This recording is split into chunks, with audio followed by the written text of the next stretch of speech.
one of the biggest problems that I have with the SD2 community and their obsession with build orders is that it really doesn't help people improve on their actual game when there's so much focus around these build orders. And what I mean by that is like when you're so focused on your build order, following your timings exactly, making sure everything lines up perfectly, it doesn't leave any room for adaptation and interpretation of fixing up your game. So it creates this kind of trap mentality when you focus so hard on your build order too. A lot of people like make up excuses of why they lost the game, like, oh no, the early game was totally bad. I messed up the timings on my build order, or he threw off my timing with that harass, and my build order just like got messed up, and that's why I lost the game because my build order wasn't correct. For the most part, build orders are not going to be a determining factor for your game, like the result of your game. Um, I can get to Diamond on as a Protoss without having any kind of set build order whatsoever going into it. And that's purely because I'm just gonna be better than other people at the game. I have my fundamentals down better than most people, and I can come up with some kind of general plan of what I want to do in the game. And whether or not I have a perfect build order for it doesn't really matter. But that's not to say that like build orders are totally useless. Build orders have their places. Like probably the excuse me, probably the most prominent build orders that are out there, which is for the most part a good thing, is the opening build orders. Opening build orders are really good for if you can't really figure out how to start up your game. And they will always have, or let me rephrase that. There will always be some kind of opening build order available to you, whether you look far or not. That'll be able to get you past a certain point where you're losing purely because of the early game and you're messing up in your opening.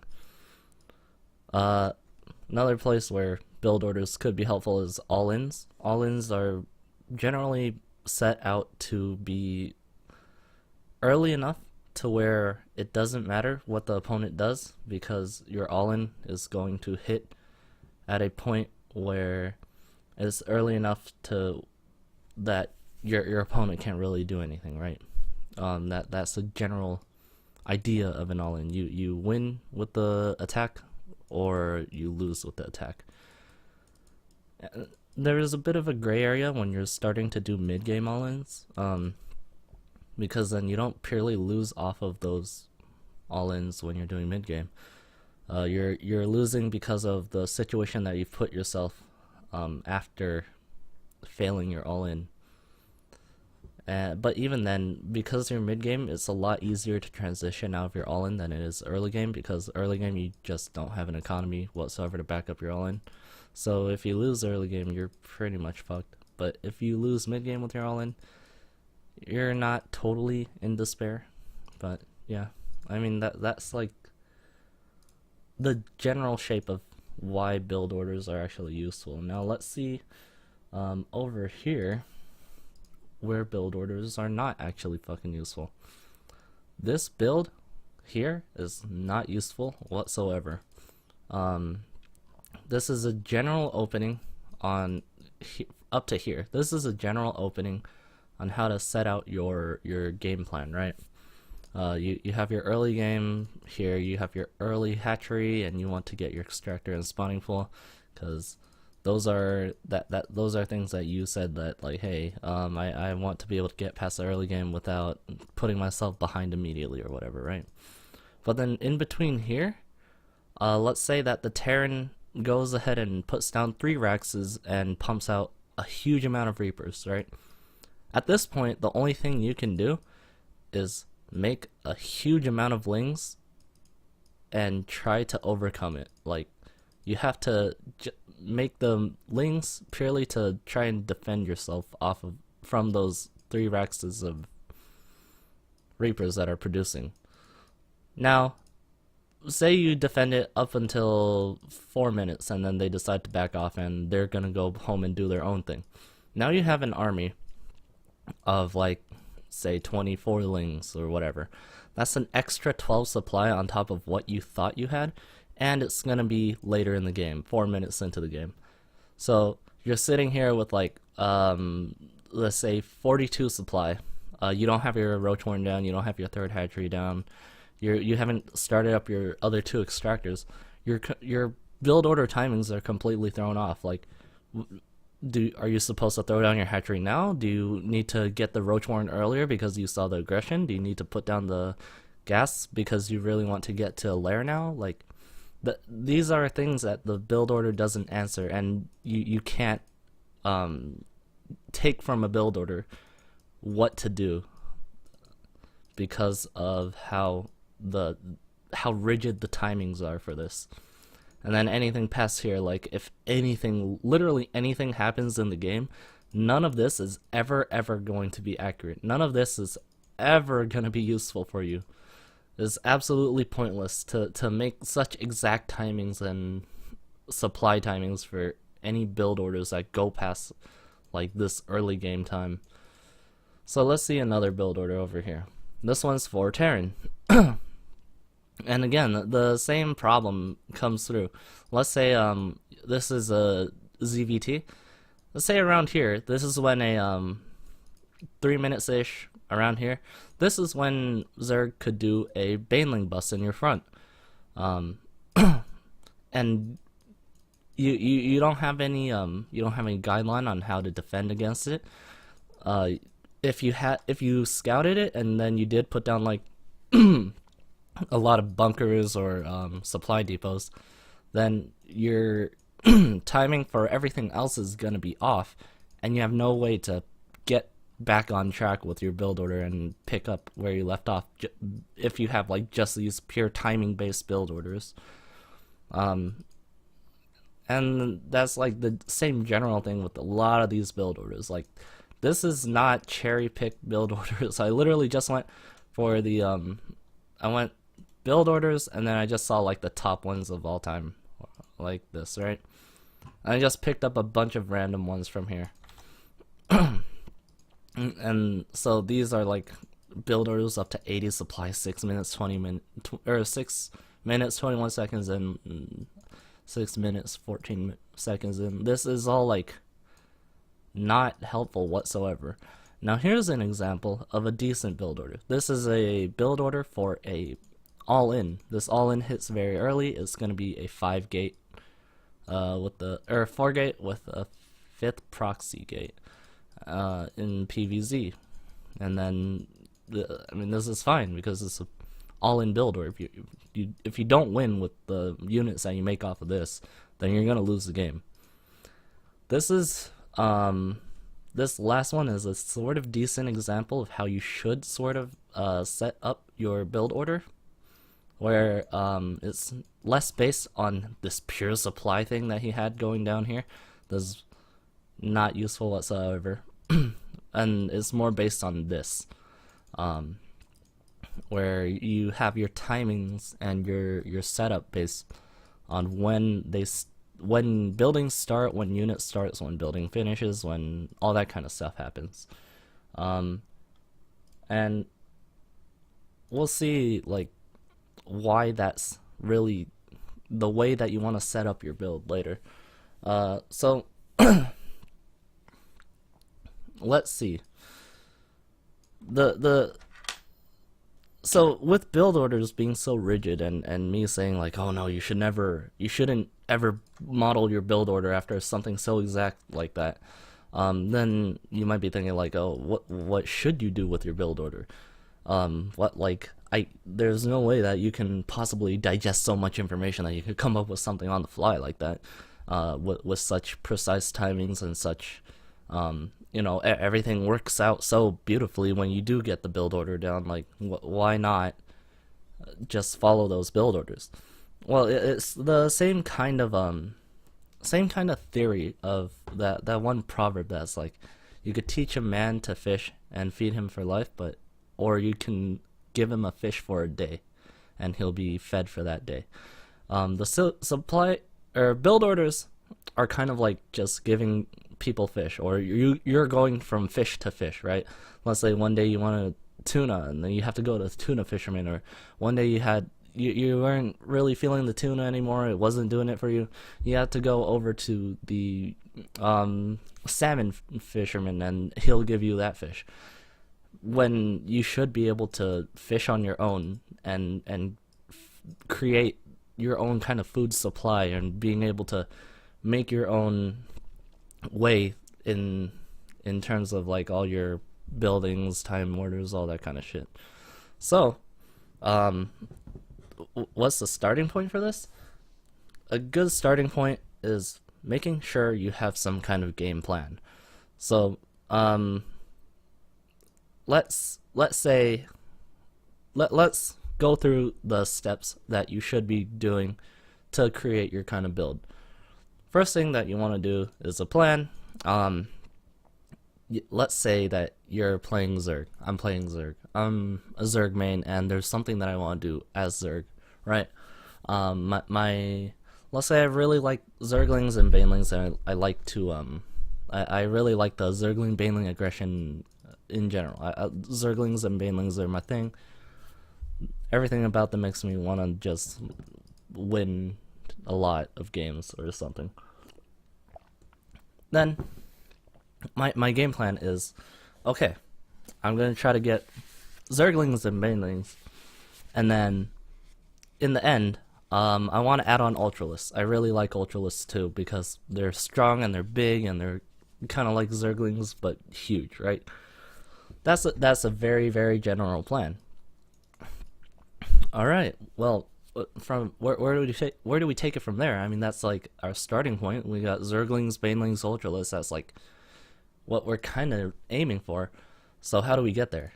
Well, break down the game into 3 different parts. You have early, mid, and late game.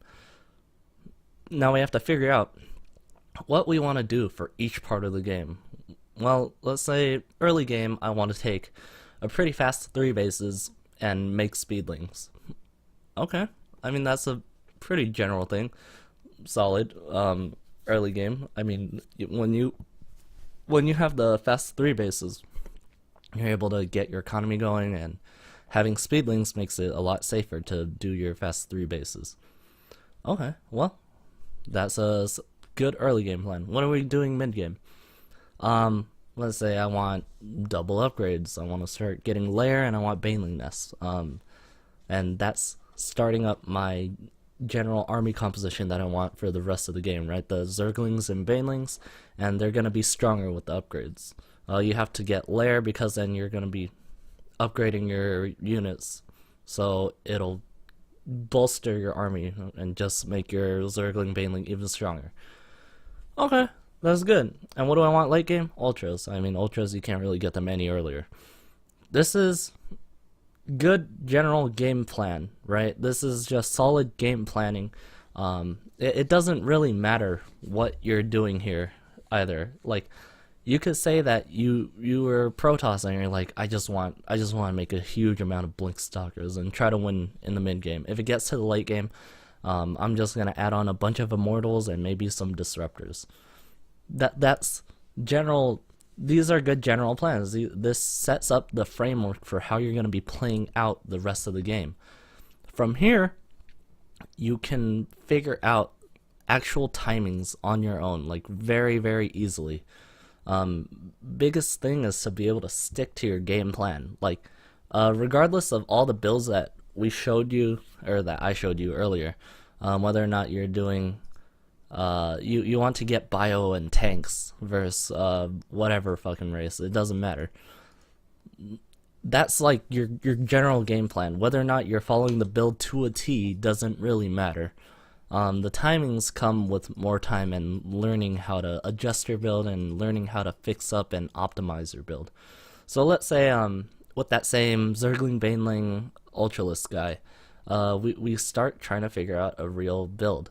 So the early game, we figured out that we wanted the fast 3 hatcheries and we wanted speedlings. Well, we can follow the build order for an opener, which would be like 17 gas or 17 hatch, 18 gas, 18 pool, 19 overlord. And but then from there we just kind of you kind of pull your timings from other things. Let's say you don't really need the gas too early, so you're gonna pull drones off gas at 100, and you just want speedlings. That was the plan earlier.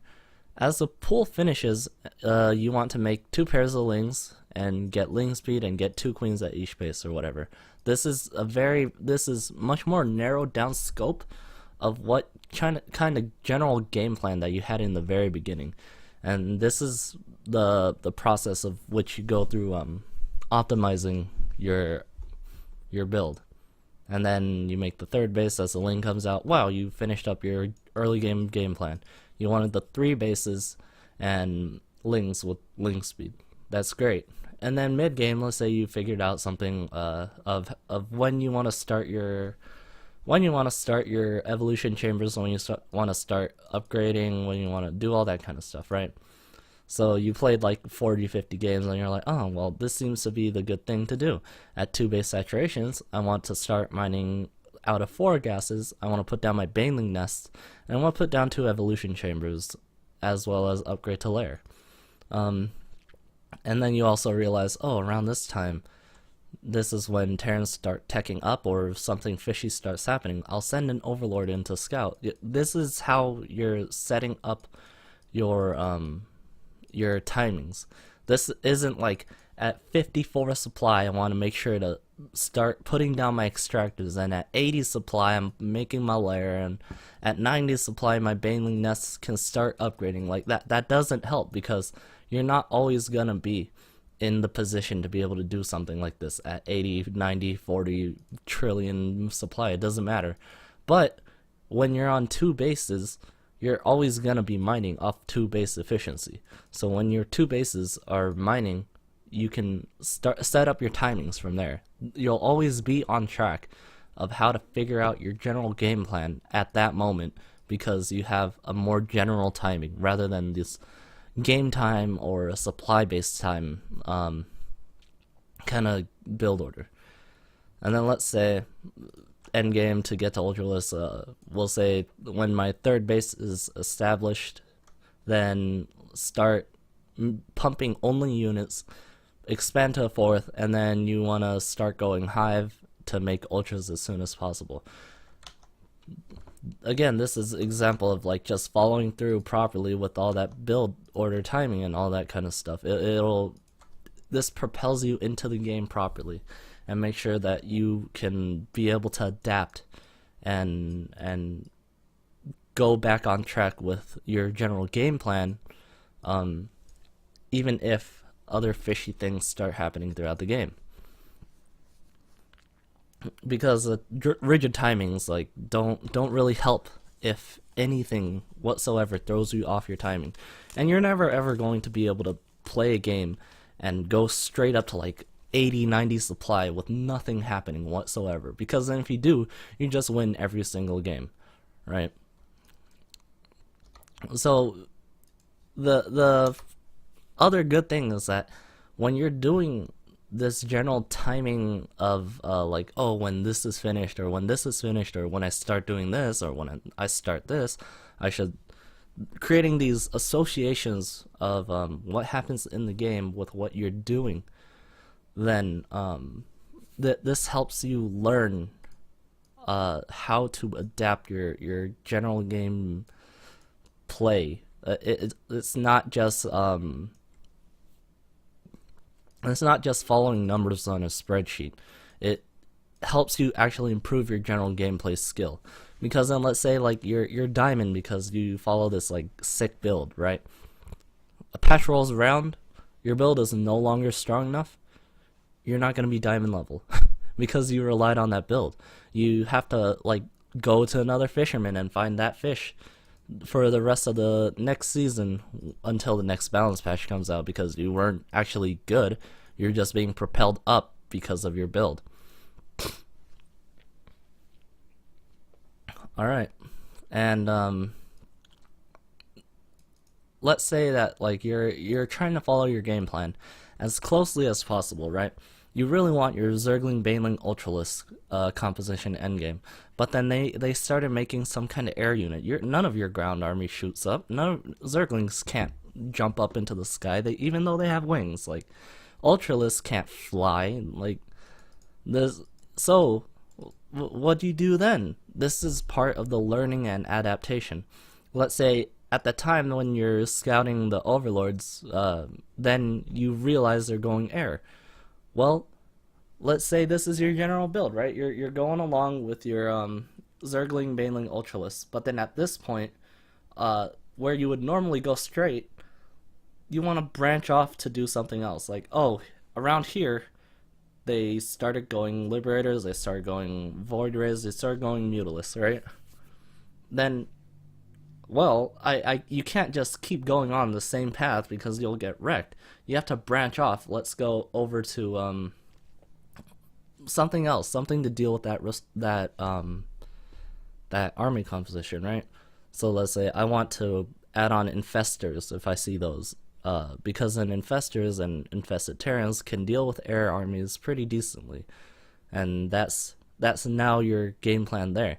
But you're still trying to get to your end game, so you're branching off in all these different kinds of ways depending on your response, but you're still trying to go back toward your game plan, and that's a more effective way of learning how to play the game. Because then if you do follow those rigid build orders, it doesn't tell you, okay, well, you need to put this down if you see this building, or if you see they're producing this, and then from there you don't know how to get back onto the first build order that they told you. So please just learn how to create your own kind of build. You don't have to sit there and follow build orders to tee up to 80-90 supply. It doesn't help you learn how to play the game. It doesn't teach you responses, it doesn't teach you adaptation. It's just a crutch that you're holding on to in terms of your game play. And the more laundry lists, like, okay, 20 supply, do this, or 15 minutes into the game, do this, like, the more that you follow that, the less you learn as an actual player, because you don't know how to deal with any kind of real gameplay that throws you for a loop. Alright, start creating your own builds, get creative with it, create your own kind of game plan, like, have some fun with it. Just do things that you want to do. Whether you're like a huge stalker fanatic, huge adept fanatic, you love hydralisks or lurkers or whatever, create your game plan early, mid, and late, and you'll start seeing that, like, you can win games regardless of what you're doing. It's all about being able to adapt and learn how to respond to things properly, rather than following your set in stone build order. Alright.